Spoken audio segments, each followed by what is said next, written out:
के निकाल दिए जाओगे। इसलिए अपनी झोपड़ी में रहो, और आपकी झोपड़ी जो संघर्ष कर रही है, आपको छाया देने का काम कर रही है। 24 घंटे 7 दिन अगर आपकी तरफ कोई आंख उठती है तो बताओ, बीमार में के लोग खड़े होते हैं, नहीं खड़े होते बताओ। अगर आप पर कोई जुल्म होता है, बीमार में के लोग आते हैं नहीं आते हैं। तो ये बीमार में आजाद समाज पार्टी 24 घंटे आपके साथ खड़ी है, तो आपको इसको ताकतवर बनाना पड़ेगा। जितनी ये ताकतवर हो गई, मैं आपको लिख के देता हूं कि जुल्म ज्यादती भी बंद हो जाएगी, और मैं विश्वास से कहता हूं कि महिलाओं को घर पे रोजगार मिलेगा। किसी के खेतों में या कहीं जो है अपमानित होने के लिए घर से नहीं निकलना पड़ेगा। घर पे ही रोजगार, महिलाओं को जो कम पढ़ी लिखी है उनको घर पे रोजगार मिलेगा, और जो पढ़ी लिखी है उनको अपने क्षेत्र में रोजगार मिलेगा। क्योंकि मैं समझता हूं कि अगर हम नहीं कर पाए तो कोई और नहीं कर पाएगा।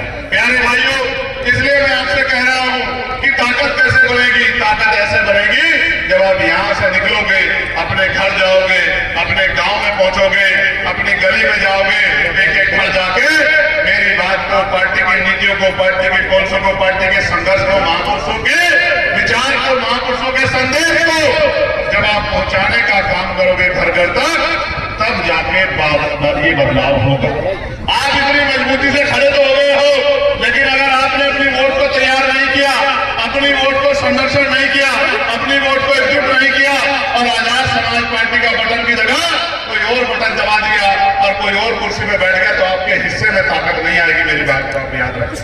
जब आप आजाद समाज पार्टी का बटन दबाओगे तो क्या होगा? 2000 रुपए नहीं मिलेंगे, 5 किलो राशन नहीं मिलेगा, लेकिन आपके बच्चों को ऐसी शिक्षा मिलेगी कि वो 50,000 रुपए कमा के अपनी मां के आंसू पूछने का काम करेगा। मेरी बात करते पढ़े लिखे नौजवानों को रोजगार मिलेगा, रोजगार पढ़े लिखे नौजवानों को, और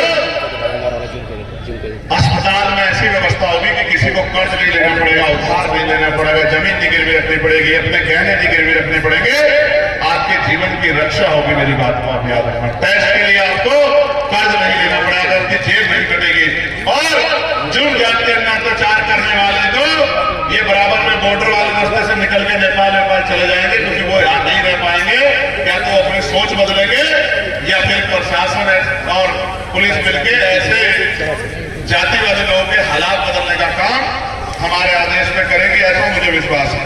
प्यारे साथियों, उत्तर प्रदेश ग्रामीण सफाई कर्मचारियों की सेवा नियमावली तथा प्रमोशन 2009 से लंबित है, और छोटे भाई राम मनोज फौजी जी इस बात के लिए मुझसे अपील कर रहे हैं कि मैं इस मामले को उठाऊं। लेकिन मैं क्या करूं राम मनोज, यहाँ तो ये सरकार पूरे कमजोर वर्गों के हितों को डकारने में लगी हुई है।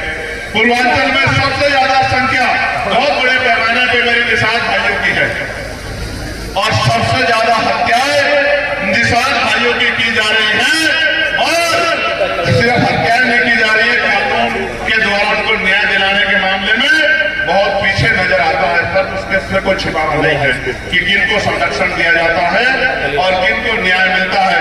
हमारे भाई विजय जी लंबे समय से इस लड़ाई को लड़ रहे हैं, और मैं पुलिस के भाइयों से कहूंगा कि हमारे विधानसभा रंधौली के रहने वाले हमारे जिला उपाध्यक्ष सोनू चौधरी जी, जो 2 दिन से लापता हैं, उनके